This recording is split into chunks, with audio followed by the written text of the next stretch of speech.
नमस्कार शेतकरी बंधूंनो, मी तुमचा मित्र ॲग्री समाधान. तर शेतकरी बंधूंनो, आता आपण आलेलो आहोत नगरदेवळा तालुका पाचोरा जिल्हा जळगाव.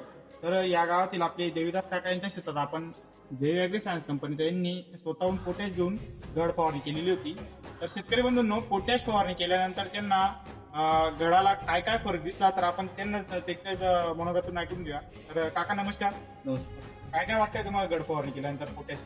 घड फवारणी म्हणजे फवारणीच्या आधी कंडिशन अशी होती की माल असा थोडा सपा वाटत होता आणि गोलही नव्हती, शायनिंग नव्हती, डाग वगैरे होते थोडे नॉर्मल. तर मग हे आल्यानंतर यांनी जेव्हा मला जेयूची फवारणी सांगितली ती मारल्यानंतर आता मला थोडासा फरक वाटतोय, थोडासा म्हणजे बऱ्यापैकी फरक वाटतोय. शायनिंग आली, गोलही आली. परत जो माझा माल मला म्हणजे कच्चा वाटत होता, एक नॉर्मल वाटत होता, तर तसा न वाटता आता मला बरा वाटतोय. काका तुमचं पूर्ण नाव आणि मोबाईल नंबर सांगा. Devidas Shamrao Patil, mobile number 87 66 47 44 88.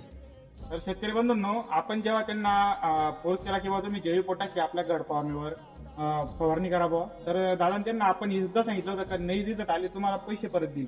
तर शेतकरी बंधूंनो, पोटॅश फवारणी केल्यानंतर शेतकऱ्याचं मन समाधान झालं. पैशांचा विषय काही नाही, पण शेतकऱ्यांना त्याचा जो रिझल्ट आहे तो एकदम 100% आला.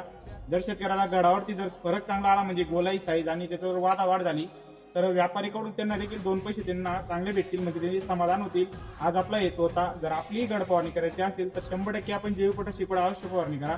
तुम्हाला तुमच्या उत्पन्नामध्ये देखील वाढ होईल आणि क्वालिटी देखील 100%